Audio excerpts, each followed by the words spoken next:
Bueno, vamos con las noticias de las 7 con la ayuda de don Guillermo Díaz, que hoy viene cargadito el tema.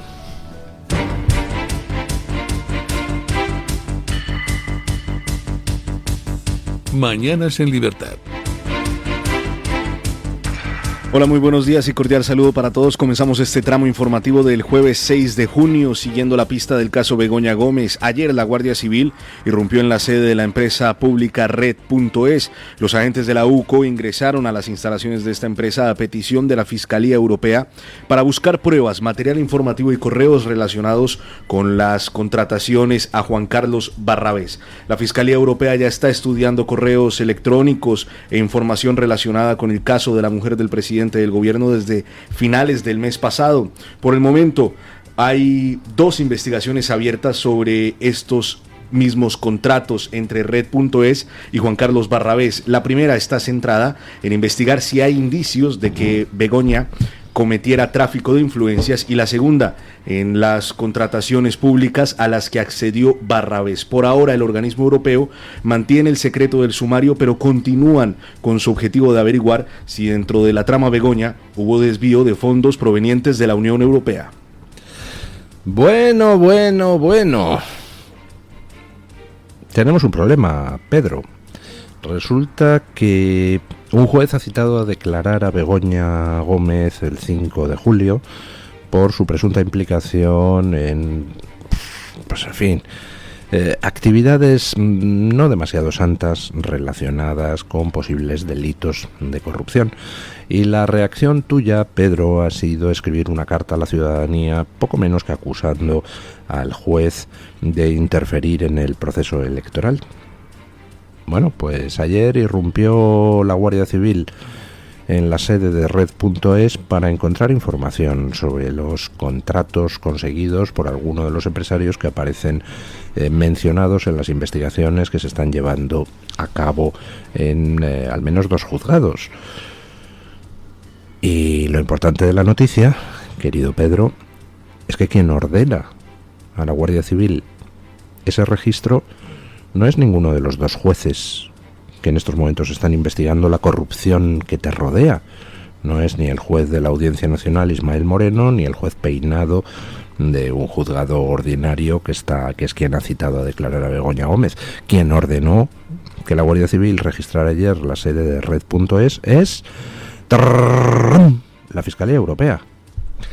¿Está la Fiscalía Europea interfiriendo en el proceso electoral, Pedro? ¿La Fiscalía Europea está al servicio de la fachosfera? ¿La Fiscalía Europea debería dejar de actuar cada vez que haya un proceso electoral en alguna parte de Europa? Porque entonces no actuaría nunca.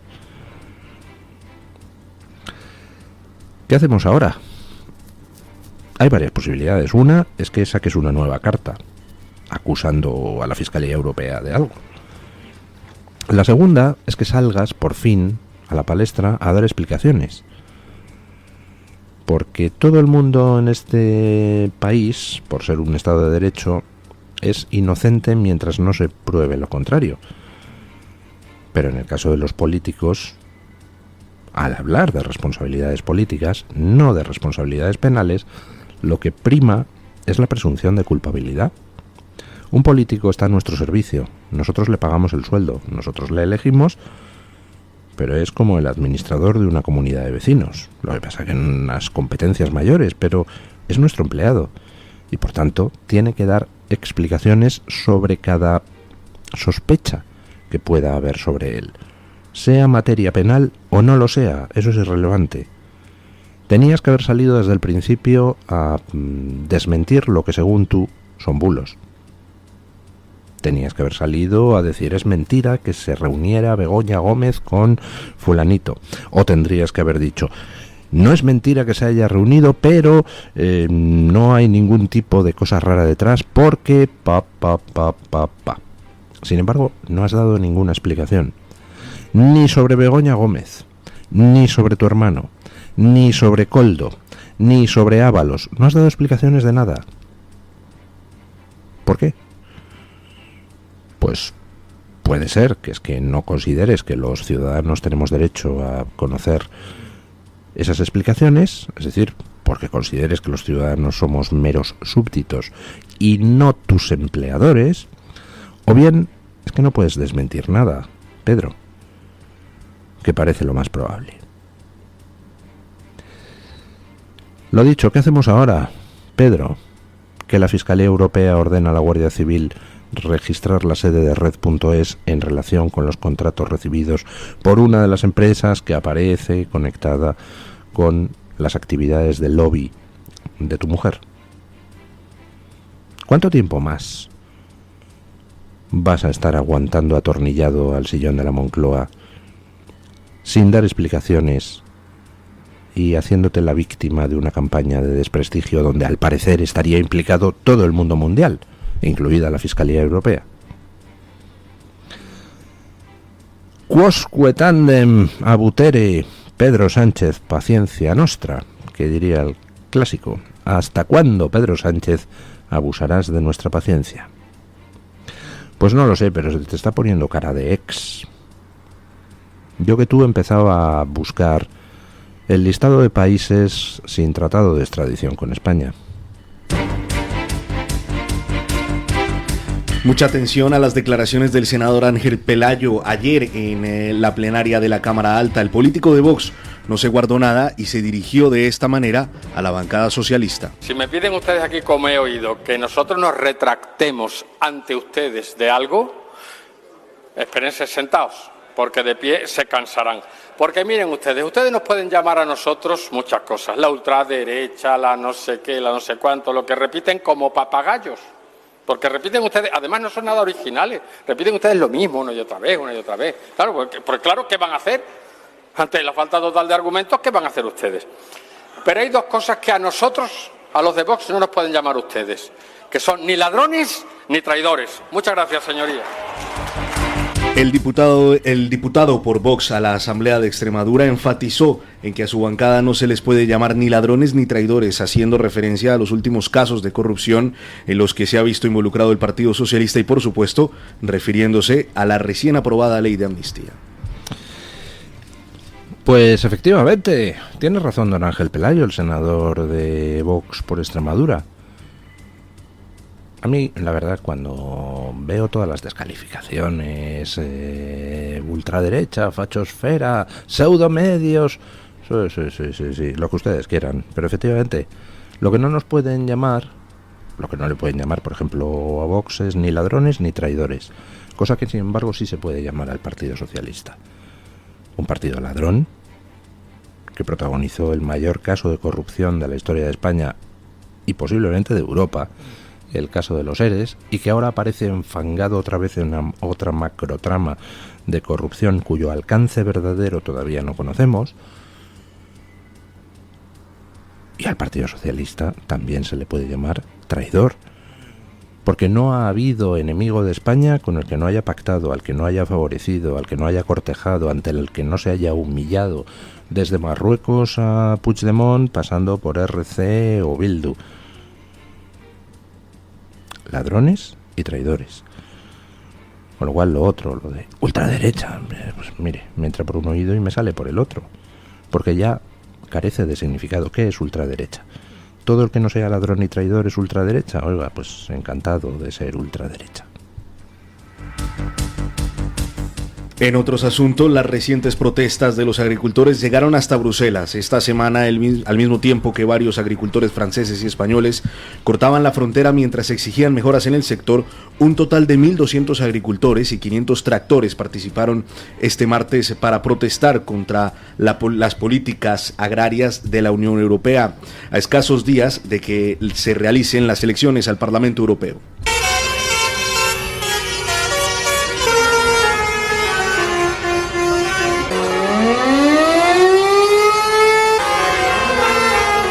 La manifestación fue impulsada en Bruselas por la organización neerlandesa Farmers Defence Force, Fuerza de Defensa de los Agricultores, quienes lograron juntar agricultores de Alemania, Francia, Holanda y Polonia en las puertas del Parlamento Europeo.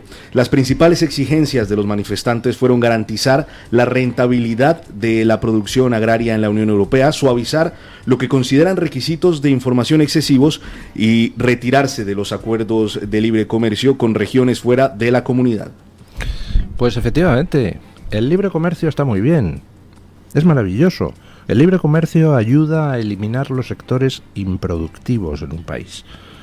Si hay otro sitio donde se hacen las cosas más baratas, oiga, pues ¿por qué no comprarlo allí? Pues ¿saben ustedes en qué casos no se puede hacer eso? Pues cuando de eso depende el que tú puedas continuar existiendo como país. Ejemplo. Si la comida se produce más barato en otro sitio, pues oiga, ¿por qué no eliminar completamente tu sector agrario? ¿Por qué no externalizar toda la producción del sector primario? ¿Por qué no dejar que sean otros, fuera de tu país, los que te pongan en la mesa el pescado, el tomate, las chuletitas de cordero? ¿Por qué no? Si lo producen más barato, ¿no ayuda eso a todos? Eso es el libre comercio en su más pura expresión. Pues ¿saben ustedes por qué no se puede hacer? Porque si haces eso y no tienes producción de alimentos propia, estás en manos de quien produce los alimentos. Imagínate, por ejemplo, que una dictadura externa controlara ese suministro de alimentos a tu país. ¿Qué le impediría a esa dictadura imponerte sus condiciones? Le bastaría con amenazar con cerrar el grifo de los alimentos. ¿Cómo come tu población? Por tanto, lo del libre comercio, evidentemente está muy bien, siempre y cuando no pongas en peligro tu propia existencia. Pero es que encima, en el caso de Europa, lo que estamos haciendo no es solo ponernos alimentariamente en manos de terceros, que no son precisamente democracias respetables, sino que encima lo hacemos en desigualdad de condiciones. Es decir, imponemos a nuestros agricultores, a nuestros ganaderos, a nuestros pescadores, toda una serie de condiciones que no imponemos a los de fuera. Oiga, eso ya ni es libre comercio. Libre comercio es que todos en igualdad de condiciones produzcan y, hombre, pues el que sepa producir más barato se lleva el gato al agua. Pero cuando unos tienen que cumplir toda una serie de restricciones y otros ninguna, entonces no se llama libre comercio, se llama competencia desleal. Y lo peculiar es que la Unión Europea está poniéndonos alimentariamente en manos de terceros nada recomendables y, segundo, imponiendo a nuestros propios productores restricciones que a los de fuera no les aplica. ¿Al servicio de quién trabaja la burocracia en Bruselas? Hemos sabido que países como Qatar o Marruecos compraban eurodiputados como el que se compra, pues, no sé, un central de fútbol. Hemos sabido que Rusia compra políticos europeos, vamos, sin más que colocarles en alguna empresa rusa dependiente del Estado. ¿Cuánta gente dentro de la actual euroburocracia trabaja a sueldo de terceros? ¿Cuánta gente trabaja para Marruecos, para Rusia, para China, para Qatar? ¿Cuántos supuestos políticos que deberían supuestamente estar defendiendo los intereses de los europeos que les pagan el sueldo están en realidad defendiendo los intereses de otros que son los que les pagan las mordidas posiblemente más cuantiosas que el propio sueldo? Esto no es nuevo. Cualquiera que se vaya a la historia de Roma, por ejemplo, pues se fije en cómo funcionaban las cosas durante las guerras de Yugurta, verá cómo pues un país extranjero se dedicaba a comprar senadores romanos sin ningún problema. Oiga, es cuestión de dinero. Yo te doy pasta y a cambio tú en el Senado romano defiendes mis intereses. No hay nada nuevo bajo el sol, está todo inventado. Y la pregunta es, ¿cuántos corruptos forman hoy en día parte de nuestras instituciones europeas? Y la segunda pregunta es, ¿qué tal si los echamos? ¿Qué tal si empezamos a votar por gente que se dedique a defender los intereses de nuestros productores y no de los de fuera? Por lo menos con gente que efectivamente defienda el libre comercio en todo aquello que no nos ponga en riesgo. Es decir, con gente que nos garantice la soberanía alimentaria imprescindible para poder seguir existiendo como Unión Europea, y en segundo lugar, que garantice que los productores de aquí tengan las mismas restricciones que los productores de cualquier otro lado. No sé, parece lógico, ¿eh? No hace falta proteccionismo, salvo en cuestiones de soberanía alimentaria o de soberanía energética. Tampoco puedes ponerte en manos del exterior energéticamente. Pero en todo lo demás, libre comercio sí, claro que sí, eso es bueno. Con las mismas reglas para los de aquí que para los de fuera.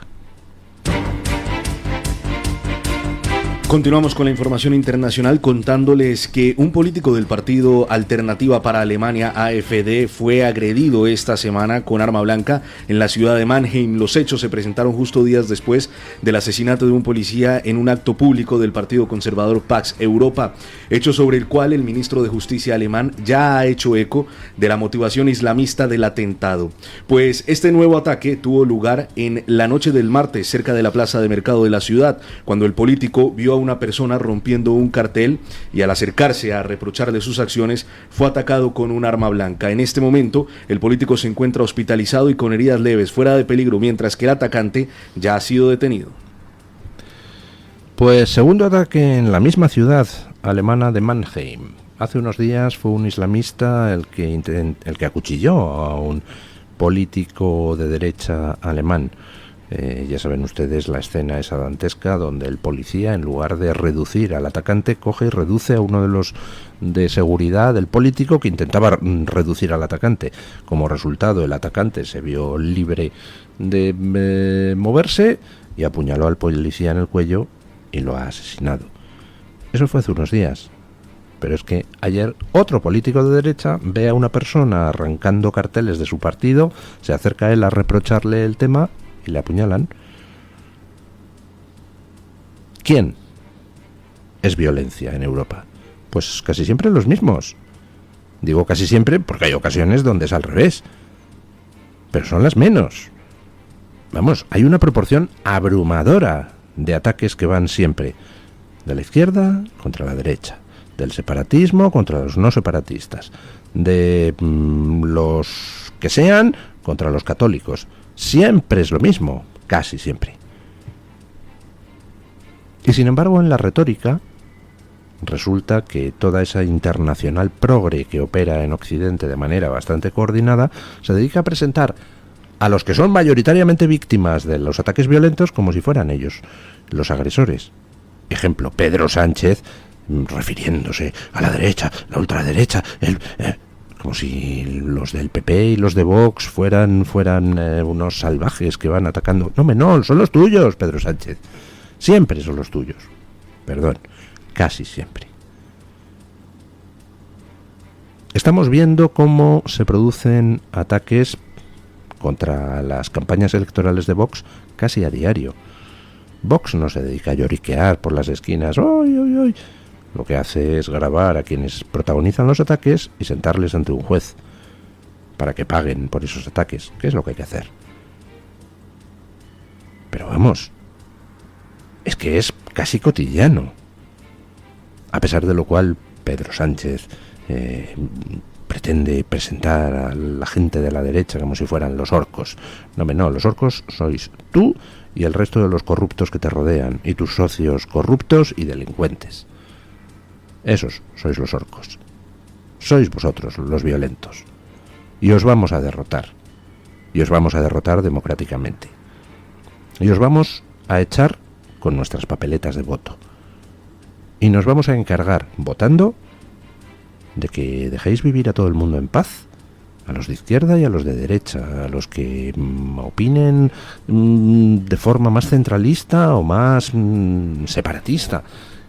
Que todo el mundo pueda defender lo que quiera sin que nadie vaya a reventarle mítines, tirarle ladrillos, volcarle mesas informativas o apuñalarle o pegarle un tiro en la cara, como ha pasado aquí en España. Y por cierto, ¿Alguna noticia de las investigaciones sobre lo de Alejo Vidal Cuadras?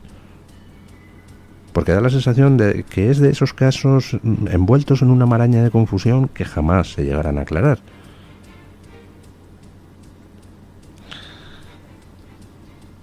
En fin. Mucha atención a esta noticia porque salen a la luz 19.000 correos de la eurodiputada letona Tatiana Ždanoka, quien hacía de espía del Kremlin en el Parlamento Europeo. Dentro de ellos se encuentran algunos que hacían referencia a su papel frente al proceso en Cataluña.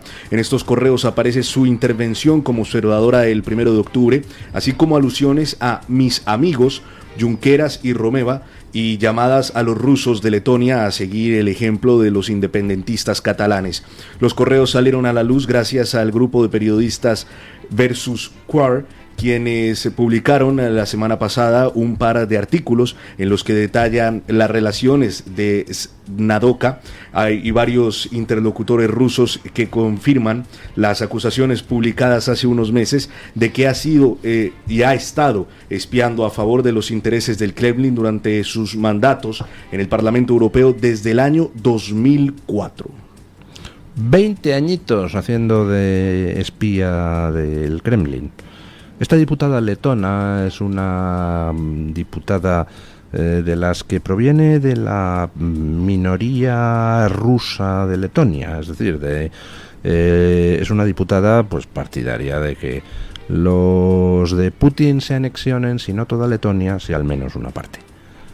Y esta diputada se dedicaba a apoyar a los separatistas aquí en España, es decir, una espía rusa tratando de favorecer el que España salte por los aires. Luego hay tontainas que se dedican a hacer desde la supuesta derecha pues una defensa de Putin, como si Putin fuera, pues no sé, un baluarte antiguo. Que Putin es una basura, Putin es un autócrata, Putin es un dictador.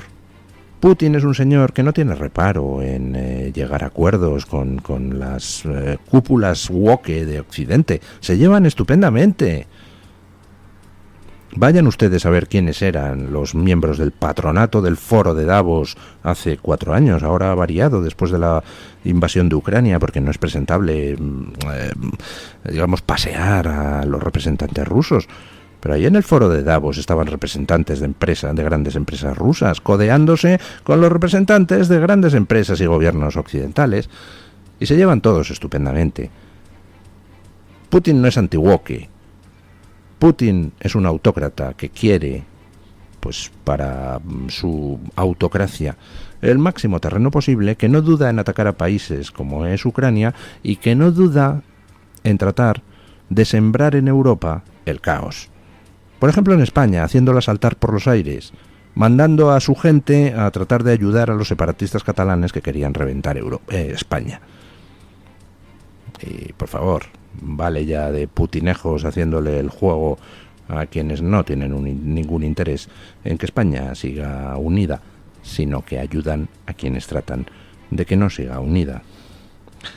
En fin, vamos a hablar con doña Laura Fernández Cañas para que nos cuente ¿qué trae hoy OK Diario? Siempre interesante en la portada. Buenos días, doña Laura. Muy buenos días, don Luis. Desde la redacción de OK Diario invitamos a sus oyentes a visitar nuestra portada, en donde les estamos contando que la Complutense retira el máster estrella de Begoña Gómez en pleno escándalo por su imputación. Muy distinta, como ya sabemos, la postura de Pedro Sánchez, que protege a su mujer, pero que en su día sí obligó a dimitir a la directora de la Guardia Civil por la imputación de su marido. Y no se pierdan el vídeo de Sánchez y Maduro acusando de forma sincronizada a jueces y prensa de interferir en las elecciones. El presidente, desde luego, ya no se esconde. Le esperamos con muchísimo más en OK Diario. Muchas gracias, doña Laura.